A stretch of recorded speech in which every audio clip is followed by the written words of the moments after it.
Greetings, I am Tom Earl. On this week's episode, we talk about how finding purpose makes you unstoppable with Jaye Washington. Check it out. Woo!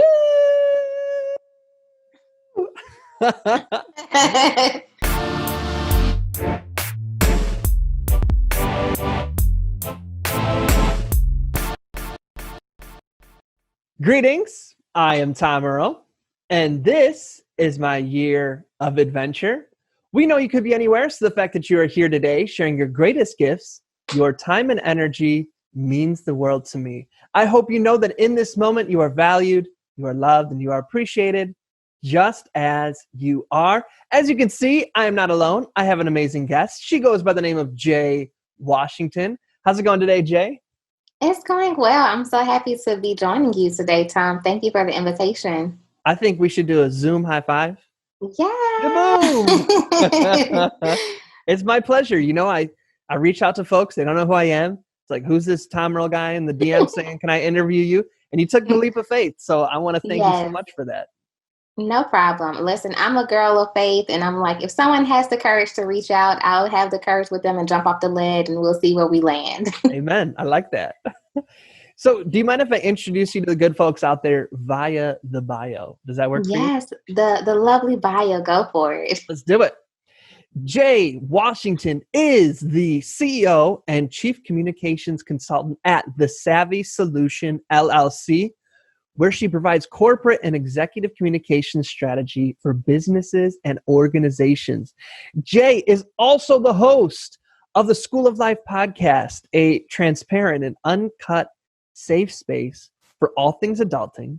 And she also runs the School of Life Academy, an online academy that provides courses on all things adulting. Yes, that's what's up. Yay. Thank you. So this is how we always start the interviews, is that the bio is awesome, it's dope, certified. And yet, you know, there's only so much we can get to know about somebody from a bio. So we start with the prompt, right? If we were your friend, if we hung out with you, if you really knew me, something you'd never be able to learn from my bio is what? This is a great question. If you really knew me, something you would never be able to learn from my bio is that my favorite movie is The Princess and the Frog. I know every word, every song, all the characters. Like, that is my movie. Okay, take us back. When did it enter your life? Where were you? Did you see it in the theaters, on TV? Break it down for us. Yes, so crazy. I was babysitting, and kids have their favorite movies. They have their favorite TV shows. They may not be able to say all of the words, but they can say like Princess Frog TV. And so it was two sisters, and I think they were maybe 2 or 3 years apart. And the oldest one would literally say Princess and Frog. And I'm like, what is Princess and Frog? Because when we were kids, that was not a show. That wasn't a movie. So I called their mom, who's like on a date or doing whatever she's doing. I'm like, hey, the girls just keep saying Princess Frog. And they're crying, I don't know what to do. She's like, oh, it's the movie. It's in the, DVD case. Just pop it in and they'll be asleep in no time. So true enough, I get the DVD and I put it in. And before I know it, they are asleep because I guess it just helps them go to sleep. But I am like tuned in, glued into the TV, like, this is a great movie. So the next day, I was watching them over a weekend. So the next day, I'm like, hey girls, do you guys want to watch The Princess and the Frog? And they're like, yay. And so from then, it's been our movie. And I think at that time they were like 5 and 3. And so now they're teenagers and it's so crazy. So I'm like, anytime I see them, I'm like, are we going to watch our movie? But that's how it all started. That's great. I love that. I'll have to let you know when Jayama watches it. Yes, please do. We can have a virtual party. Yes. So let's do a little bit of an origin story here. Did you from the beginning know you wanted to be CEO, Chief Communications Consultant of your own business? Was that, 6th grade? You're like, that's what I want to do. Take us back to the journey. Start as comic book 1, origin story. Let's do it. Yeah, great question. So Hard answer is no. Just that was never a thought. I mean, when you're a young Black girl growing up in Birmingham, Alabama, there are not a lot of Black people who are CEOs and even managers at companies. And so it's not something that I saw in my everyday life. No one in my family had even gone to college at that time. And so I was fine with just going to college and getting a good job. That's the dream that they sell you. Go to college. If you can make it out of the hood, you can, make a life for yourself. It wasn't until I was in college and I was doing really well for myself, and I had worked in a few government organizations and for some nonprofits as internships. I'm like, okay, this is cool, but this 40-hour-a-week thing for someone else, I'm really not feeling. At the time, I still wasn't sure that I wanted to start my own company. I just knew there was something bigger out there. And so as I continued in search of what that was, I was blessed to be able to work in some amazing spaces. I've worked for the governor in the state of Delaware. I've worked at NASA, literally, astronauts. I've met astronauts and talked to them, and I've done amazing things. But when I was unjustly fired from a job just last year, I'm like, okay, wait. I have to go back to the drawing board. Like, what is really going on? I want more, but what does more look like? It's now the time to build what that more is. And I had always been side hustling ever since maybe 2014, just side hustling, writing papers for college students. I hope no one's college dean listens to this, because don't come get me. But I had always been writing things and helping people develop strategy. Just my brain was always working, and it was a side hustle thing. So when I was fired in October of 2019, I had a colleague reach out to say, hey, I know you're not working full time, but would you want to come onto my campaign team as my communications coordinator?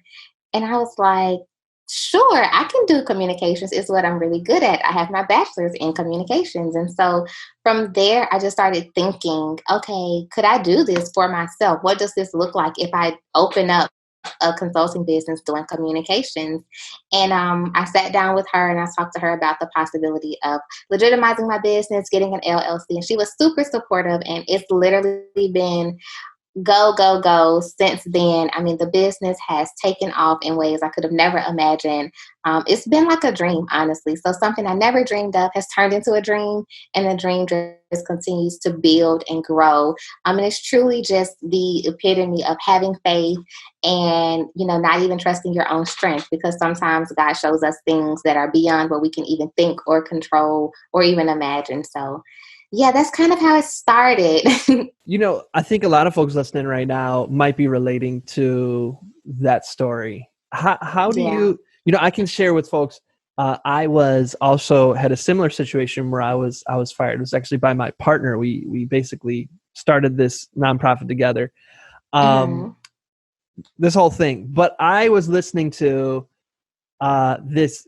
If people look back in 2017, there's this 2-part interview with Oprah and Iyanla Van Zandt. Her talking about, after something like this happens, you're fired or something, you should take like a break so you don't bring your drama with you to the next thing. What did you do after you were fired? How did you heal from that? Because it is a wound. It's very hurtful. So much of our lives in this capitalist world is tied to our job, our health insurance, our trust. Talk to us a little bit about how you got from that place to seeing possibility and hope again. Yeah, that is an amazing question, Tom. I actually had never thought like I did take that time to heal, because I think what we don't do sometimes is take the time and give ourselves the space to heal from things that are traumatic, but we don't register as traumatic. So something like being fired from a job. So that was my first time that had happened. And I had actually moved to a new state for that job. I left NASA, for that job. And so when it happened, my first thought was, I could have stayed at NASA, because it was cool, writing speeches for astronauts and all these amazing things. But after that happened, I did go through the self-guilt type of cycle. And I'm like, well, was it me? Did I do something?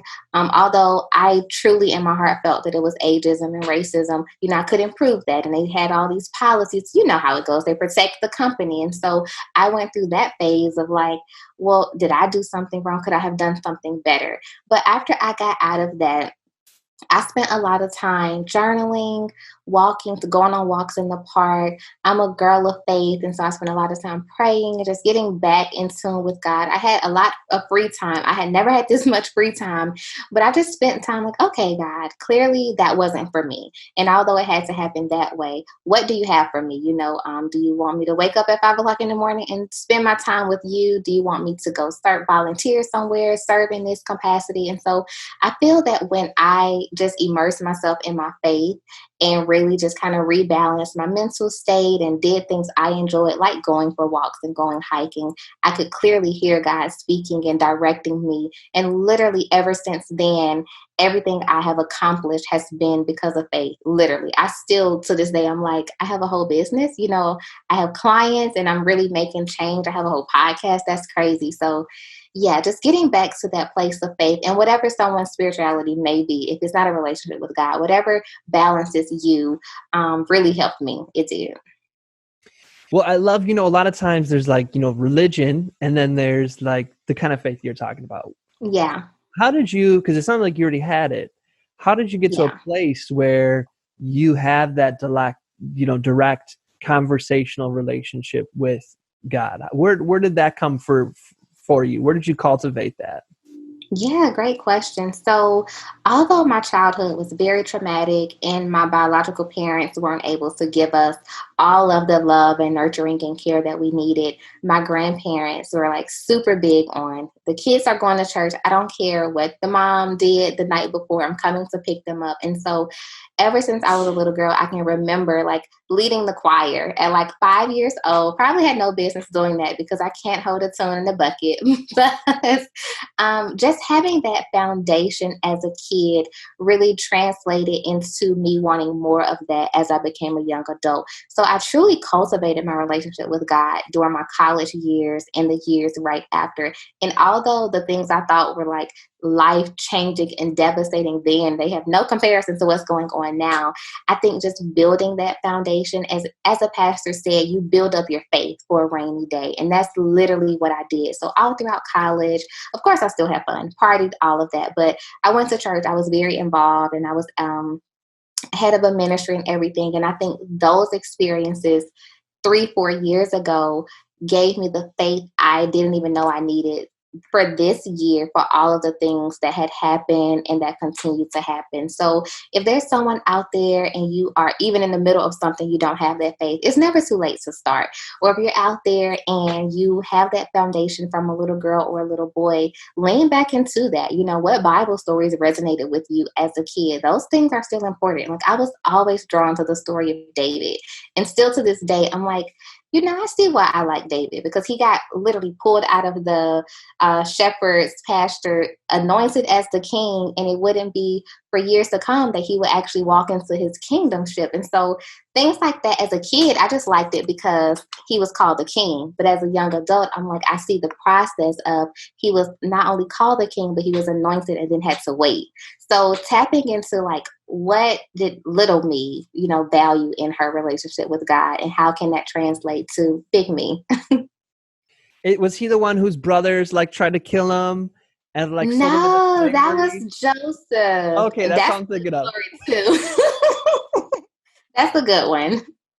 Is David the one that was like on the roof and put the general to war so he could marry the? Yes, so he can marry, so he can sleep with his wife. Yes. So it is so crazy because he goes from being a young boy and he gets called from the pasture to now you're basically killing a lady's husband so you can sleep with her. That was just a hot mess. But I even love the Bible for that because it's so just like when you break it down, it's a hot mess like we are today. Well, we need to redeem him here. Okay, we'll do a little We do. Bible 101 here for the good folks out there. So what happened after that? Why how did he become and David's the one with a whole bunch of psalms and songs. Is that David too? Yes, There's that's a little bit of David. your love for David. Let's do a little aside Yes. here, folks. Yes, so David ended up he was a great king. I personally think this is not any theology, but I think just his pride and ego got in the way. He didn't really remember, where he came from. And that's the lesson for all of us. Like, remember where you came from, because at any point God can say, I will send you back. So yeah, I love David. Is David and Goliath that same David? Yeah, that's him. Yeah. You see, it's so many twists and turns to this David. So it's like you're the killer, but you're also the Goliath slayer, but you're also the young kid who was in the pasture. So he's so dimensional, and there's so many lessons to learn from his life and his disobedience. I'm like Googling in the back end on the back end here. What's David called in the Quran? Because I'm always trying to figure out Dawood. Okay. Gotcha. Okay. There we go. So David would be in all Let's three educate the books. people. Quran, Yes. Torah, Bible. That's awesome. I love it. I love it. Okay, let's just go on. Let's just explore this rabbit hole. Who have been Yeah. some, heroes, sheroes, prophets, dope people, singers? Are there anybody else that for you is like a touchstone of awesomeness that you vibe off of when you're looking for where to go next? Is there anyone else like that comes to mind? In the Bible or just in general? Yeah, in general, anybody. That is a great question. Honestly, I think the basic answer would be just my support system, and that encompasses so many people. So, like I touched on just a little bit, we would be considered less fortunate growing up. We were the kids on free and reduced lunch, and my mom, she did the best that she could. But one thing that helped my sister and I is that we were always smart, and so we always got to be in extracurricular things just because we were smart and advanced and everything. And so teachers really took to us, and even principals. I mean, they would buy us school clothes and make sure we had lunch money and things like that. And so I can remember just always having support as a young girl. And even now being a young adult, I look around me, and it may not be teachers buying me lunch money, but there are people who knew me when I was a young girl, and they're like, we're cheering for you. Or it's like a Facebook comment or a Facebook like, or things like that. So honestly, I draw my strength from all of the support that I have been giving probably literally since birth. I don't think that I would be me without all of those people cheering me on and being so selfless, and pouring into young Jay so that I could grow up and be a better Jay to then pour into others. So the support system, the village, as they say, it takes a village. I love that. It reminds me of this exercise I used to do with kids I totally forgot about, where you're like, name who won the best Oscar 5 years ago. Have you heard of this? Yes. You want to break it down? You run us through it. No, go ahead. Then it's like, who won what's the football thing? What's the Heisman Trophy?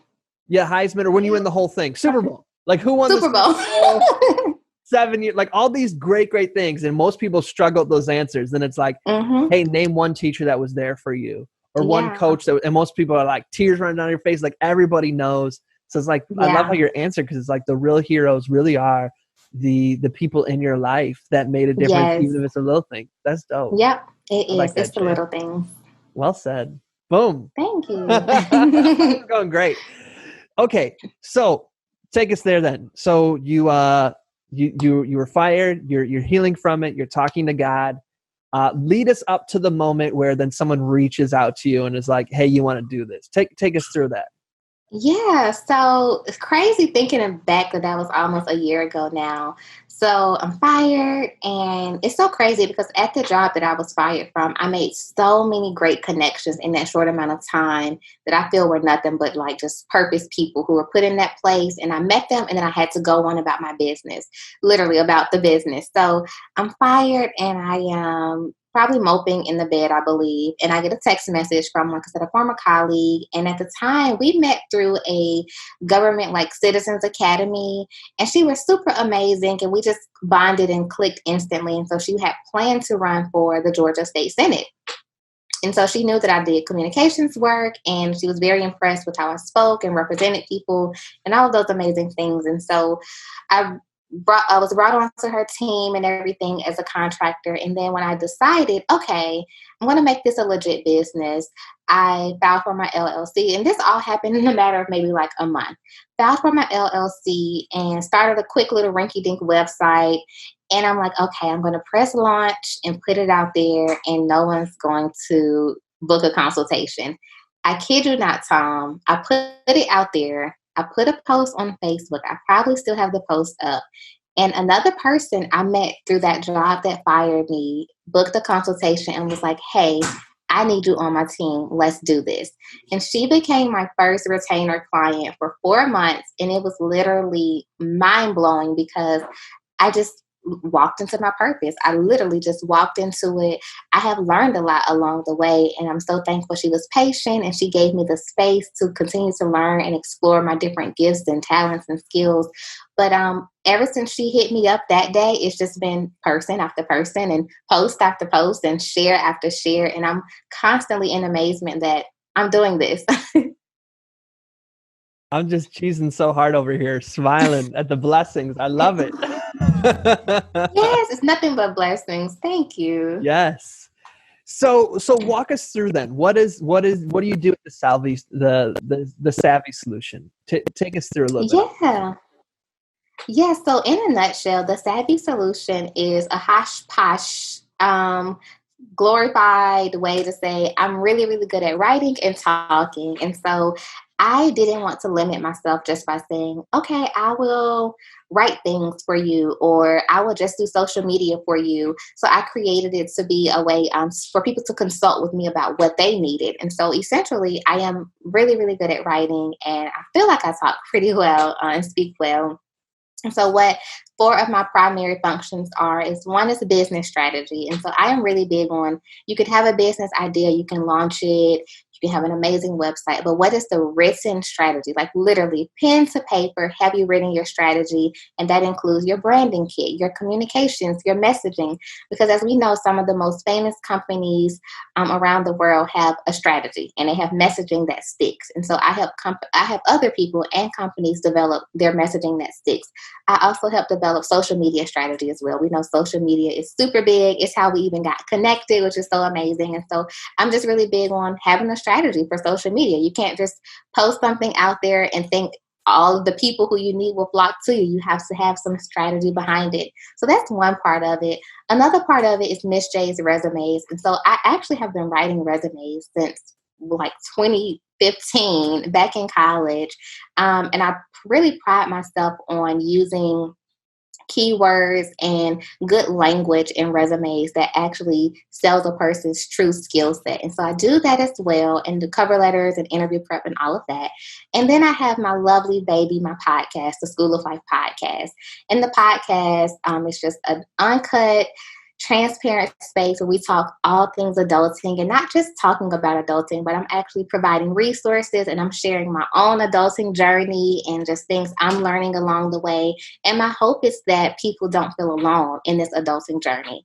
And then lastly, with the Savvy Solution, in January, I'm launching the School of Life Academy, which is a branch of the podcast, but it will be an online place where there's videos and interviews and ebooks and workbooks and worksheets about all things adulting. So I know my favorite example to use is anytime I get a new job, you know, you have to fill out, I think it's a W-4, right? Or yeah, whatever the form is. And I always have to call my godmom, like, do I put 1 or 0? Like, I don't know what to put. And so the academy will be a place where you can go and just go into the college of finances and figure out, how do I fill this out? Or how do I fill my taxes out? Or what do I need to know to buy a home? Or I'm having trouble building my faith. What does that look like? And so the goal with the entire business is to collaborate and to grow and to always be transparent in anything that I do. And it's a lot of things, but those are the 3 main goals in all of the 4 pillars that I kind of operate out of. What is because it sounds like an eclectic mix of genius stuff all combined into awesomeness. What's like your learning journey? Do you read books all the time? Are you like in a Google hole, like a Google rabbit hole, a YouTube video rabbit hole? What is your way of consuming knowledge and staying up on everything for yourself? Definitely the Google rabbit hole. I'll go on to find like the color psychology for the color blue. And before I know it, I am purchasing a blue ink pen. I don't know. Like, I have no idea, how I get there. or I'm learning about the first blue ink pen that was made. But I'm definitely the Google rabbit hole type girl. And also books. I love a good book. I've been a bookworm since I was little. And I say, books truly are the passport to knowledge and education. And I love all types of genres. Well, except sci-fi. I don't really like sci-fi, but I watch sci-fi movies. But anything juicy, but also educational, things that are faith-based, things that are self-help. Yeah, a bookworm for sure. And podcasts. Podcasts are good. What are like your top books either that you've read recently or some of your favorite podcasts? Share what's some of that stuff. Yeah, so one of my favorite books that I've read is Relationship Goals by Pastor Michael Todd. He is the head pastor of a church in Oklahoma. And the book was hilarious a little bit, but he really just got people's lives together when it comes to relationships and dating and just really understanding what a godly relationship looks like. Another book that I truly recommend is The Compound Effect. And I think it's by Darren Hardy. I think that's his name. But it's about how your everyday life decisions will compound over time to either something great or something not so great. And so I just love how he wrote the book very layman's terms. And it's like, look, I'm all up in your business. Get off the couch, get it together. Or I'm all up in your business. Write whatever you need to be writing. Write your book, start the business, or whatever the case. A podcast I love is called, one of them I love is Blessed and Bossed Up. The host is named Tatum Tamia, and I love her podcast because she mixes business with faith. And sometimes we treat the two as if they're separate, and faith in terms of whatever that looks like for a person. But 9 times out of 10, if you're an entrepreneur, you are operating in that space out of faith. And so I love that the conversations are faith-based, but also like down to the business and truly making God the CEO of your business. That's something she says. There's another podcast. What is the name? I don't remember the name of it, but it's about generational wealth. And then there's another one. A young man from Atlanta put it out. Is it the Laundromat Show? I think it's the Laundromat Show. It's 3 men, 3 young Black men, and they're having a good old time talking about just random things, but they're always educational. And I love how this is like totally off topic, but I love how most of the podcasts I listen to that are hosted by men, they have a structure, but not really compared to the ones with women. It's like, what are you talking about? But this is really, really good. So I try to have an open mind when I listen to podcasts, especially because I know it's not easy, being a podcaster. That's awesome. I dig that. So what for you, when do you, because a lot of people are always looking for like the time, or how do you incorporate reading and podcast listening into your life? Yes, great question. Most times I am doing podcast listening in the car. So, of course, with quarantine, we haven't been going a lot of places. But if I go to the grocery store, or if I say, hey, I'm going to just go for a hike or go for a walk, as opposed to listening to music, I'll listen to a podcast. Also, if I'm like cleaning up or something. Reading, a little bit more challenging, but I had a book club over the summer, and that really kept me accountable. Like, we met every week. We talked about the book. And as a host, you have to be prepared, or else people are like, what are you doing? I also try to read early in the mornings. And so I'm a night owl. I will work until like 2 a.m, get up at 9 and do it all over again. And I love that about myself, but I also hate it because I hate waking up late in the day. But most times if I want to read something, I'll do it first thing in the morning so that I can just kind of get it out of the way and go on about my business. Well, I dig that. So for the folks who are listening who are like, okay, Tom, go back and get us some help here. So for the folks who have businesses, but they don't have a business plan, they don't have a social media plan, if they were to hop on the line right now in the hot seat, what are some questions? Where would you start? How would you get them to start to think through? Let's start with the business plan, putting in place a business plan. Super great question. I'm excited that you asked that because that's literally the foundation of all of my business meetings and consultations. Like, what are we doing and how can I help? So I use a model called the 4-step strategy, and it's not anything special that I made up, but it is a proven way to really drill down building your strategy. The first question I would ask is, what is your goal? Are you trying to educate people? Are you trying to make money? Are you trying to get a bigger following on Instagram and Twitter? Like, what is your true goal? One of the second questions is, what is your unique value proposition? So why should people even buy from you, listen to you, shop with you, trust you, whatever the goal is, why should people do that? So if you tell me the goal is to sell these digital products, well, what makes them different from anybody else's digital products? The third question is, what is the marketing plan? Do you need to be on solely Instagram, LinkedIn, Twitter, Facebook? Do you even understand the difference in all of the platforms? And then the fourth one is, how are we going to get there? Does that mean you're bringing me on? Does that mean you need to get back on Google and start over? Do you need to find a YouTube video? And then from there, we're able to develop what your strategies should be. So once I really pull out those answers from you, I help you think about those things in a very strategic way. And all I do is take your thoughts and translate them into a strategy. So if the goal is to monetize, a coaching class, how do we get there? We can't just put it out there and say, $400 for my coaching class. We have to start with some freebies and some webinars, things like that. So my hope is that my 4-step strategy plan helps people really think about where they're going and actually why they're going there. This is a side question. Do you have like a freebie or anything where you give out those 4 questions? Actually, they're posted on my Instagram, I'm sure. But when the Academy launches, I will have tons of freebies for people who are looking to just get started. They may not have the money to hire a strategist or a coach, which is totally fine. But there will be free resources in the Academy for people. In the meantime, though, if someone wants to reach out and we book a consultation, I do strategy calls all day, every day. And we can talk through, those 4 things. And I can just help you think about those things and send you on your way. And when you're ready to have the strategy written, you can come back and we can make some magic happen. Okay.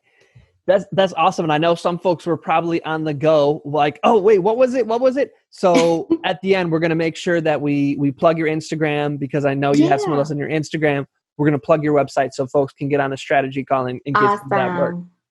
Okay. So we do the four steps. I have a strategy. Now, what about the social media strategy? You were saying you can't just go out there and do things willy-nilly. You got to have a strategy. So what is it the process you usually take people through, or what are some things you want people to think about when creating a social media strategy? Yes, great question. I normally take people through the process of doing an audit. So we're literally sitting on Zoom or FaceTime or whatever platform we're using, and I'm on my iPad or my phone, and I'm like, what's your handle again? Because we're going to do an audit right now. And so in that audit, I'm looking for, what type of posts do you have? What are your content buckets? I should be able to go to your page and clearly see what your content buckets are. And content buckets literally mean, okay, I'm only like for myself, I have 4 content buckets. I'm either posting about business strategy, about resumes, about something faith-based, or about the podcast. Those are the only type of things you'll see on my page. And so when I go to your page, when we're talking about social media strategy, I need to clearly know what are your buckets, because if you haven't defined that, your audience doesn't know what to expect from you. So if you one day post about you're selling lamps, they're like, when did Tom start selling lamps? I don't even know what this means. So I do a thorough audit of that. And then I'm also looking at what types of captions are you using to draw your audience in? How many likes are you gaining? I'm also asking you to share your insights with me. So take a screenshot so we can see, how are you really reaching people, and is the engagement high or is it low?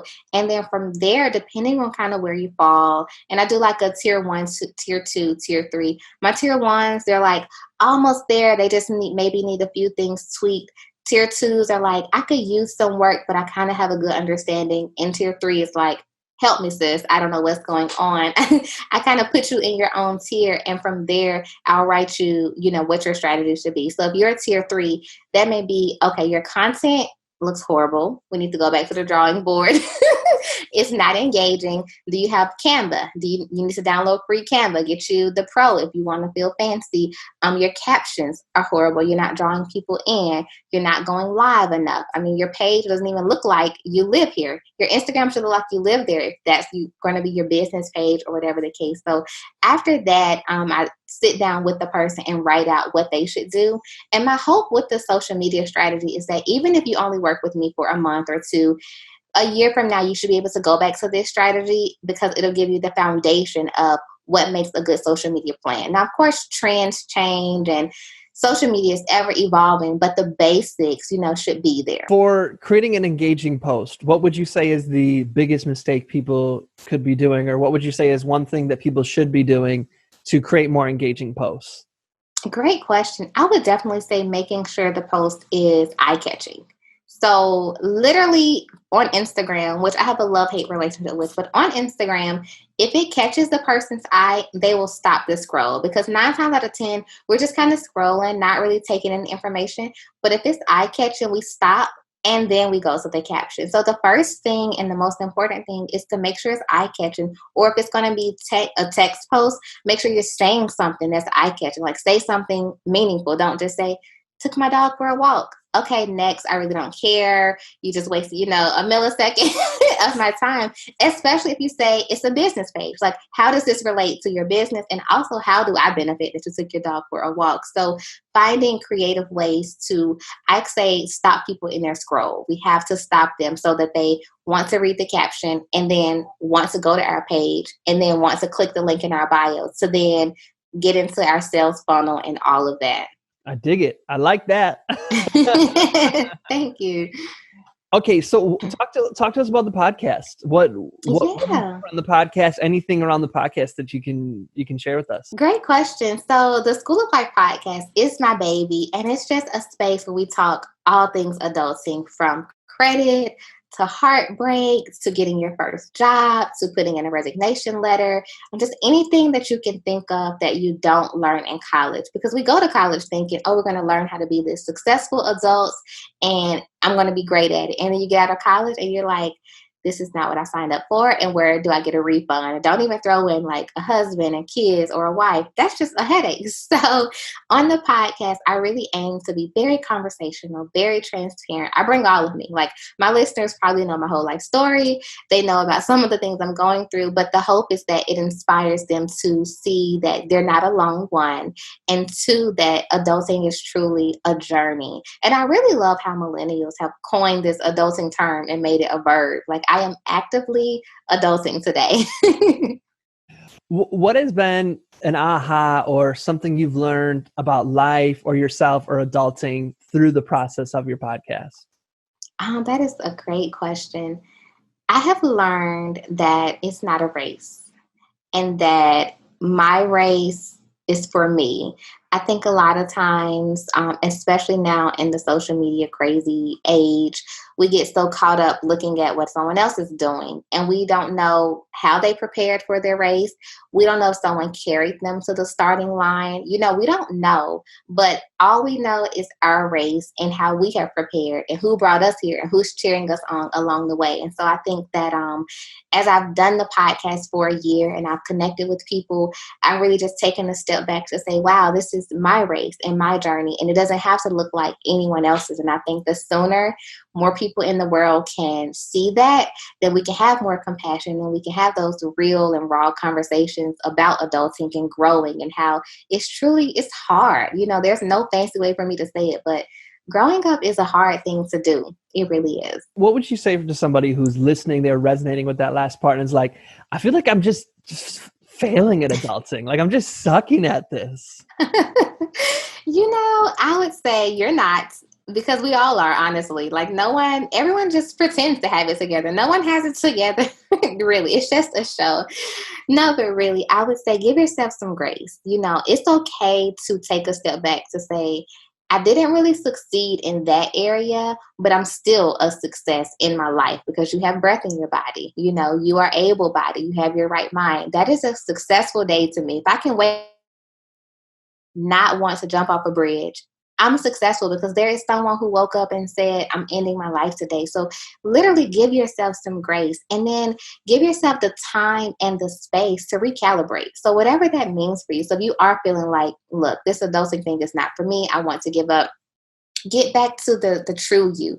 Go for a walk, journal, talk to a friend, like go to the beach if there's a beach nearby. Do something that helps you get back to you, because when you can get in a space where you can think and it's just you and your thoughts and no one else, then you can kind of, like I say, reset and get back in like, okay, I can do this. I was overreacting, or I can do this. Or even if you were, your emotions were valid and like you weren't overreacting, still give yourself that time to reset, because sometimes we get so emotional and we miss things and we miss opportunities and cues. And so I'm a fan of, one, give yourself some grace.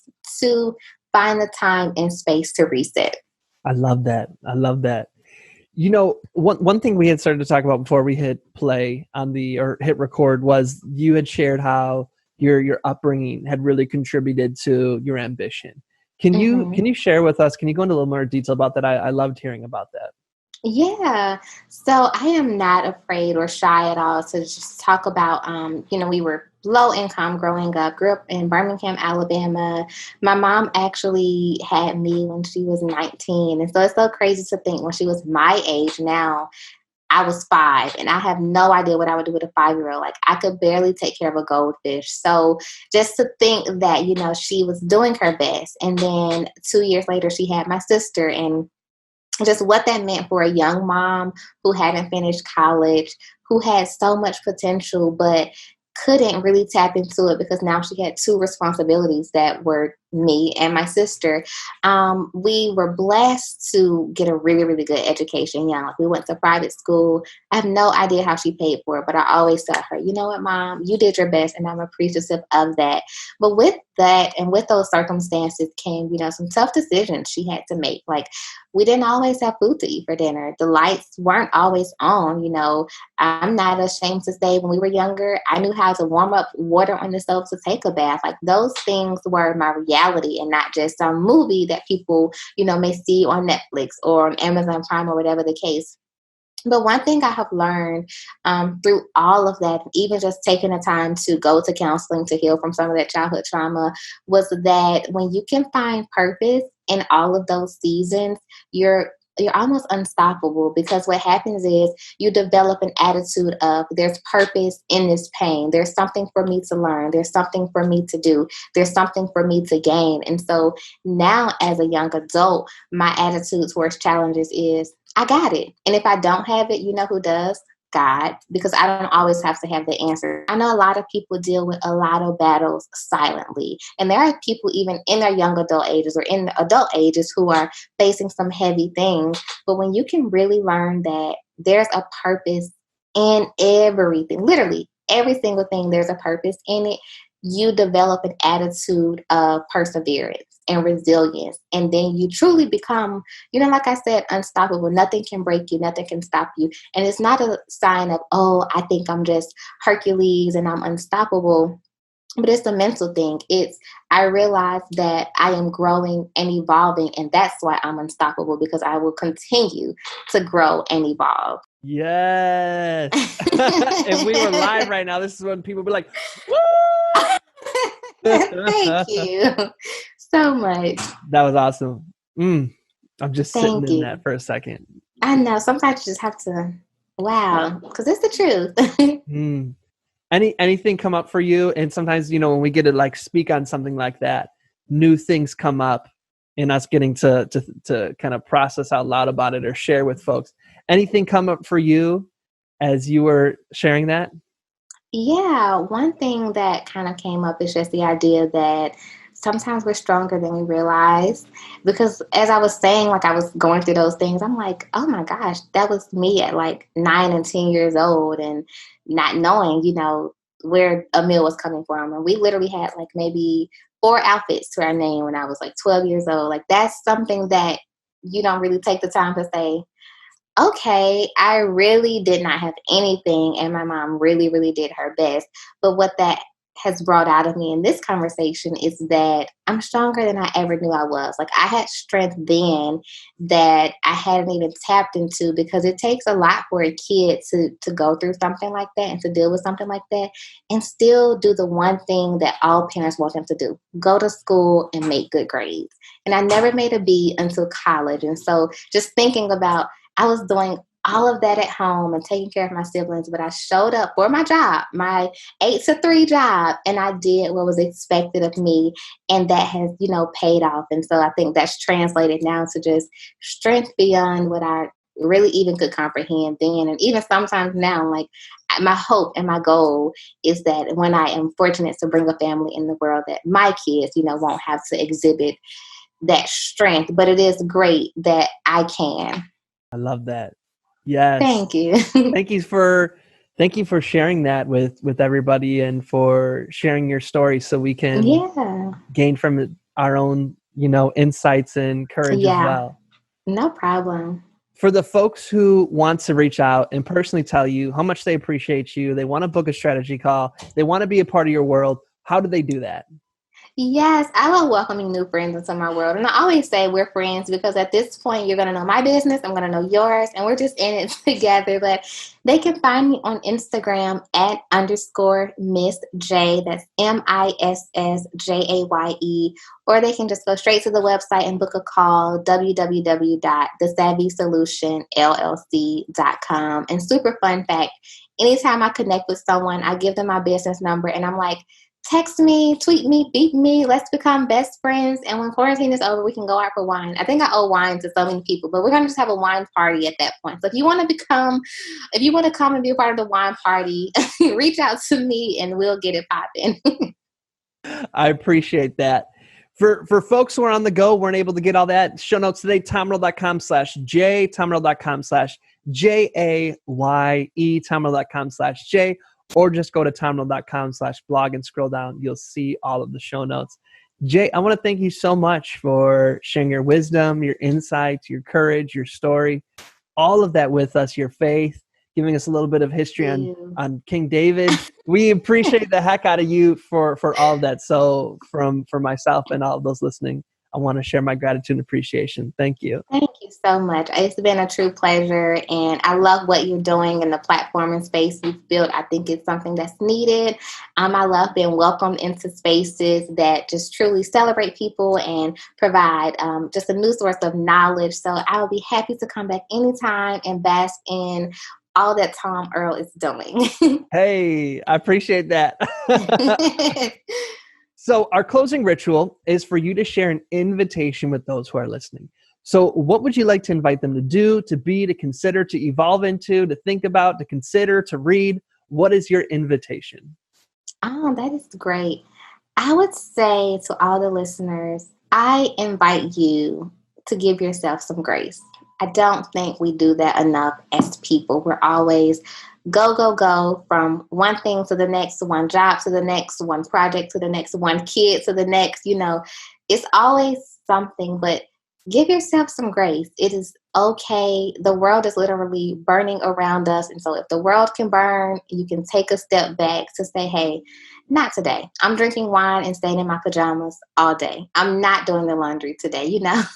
I'm not crying about that situation today. Just give yourself some grace, because I'll be right there with you, giving myself some too.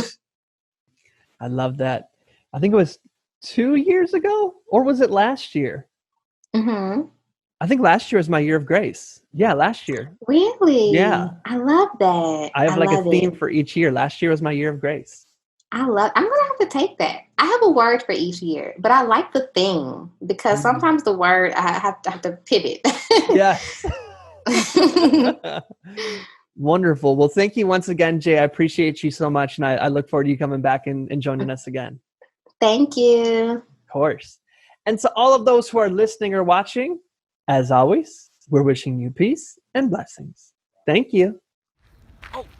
One more thing. I'd love to continue the conversation. Feel free to join me at tomerl.com/join. Subscribe below, or let's connect on social media. Tom Earl Artist. Thanks again for watching.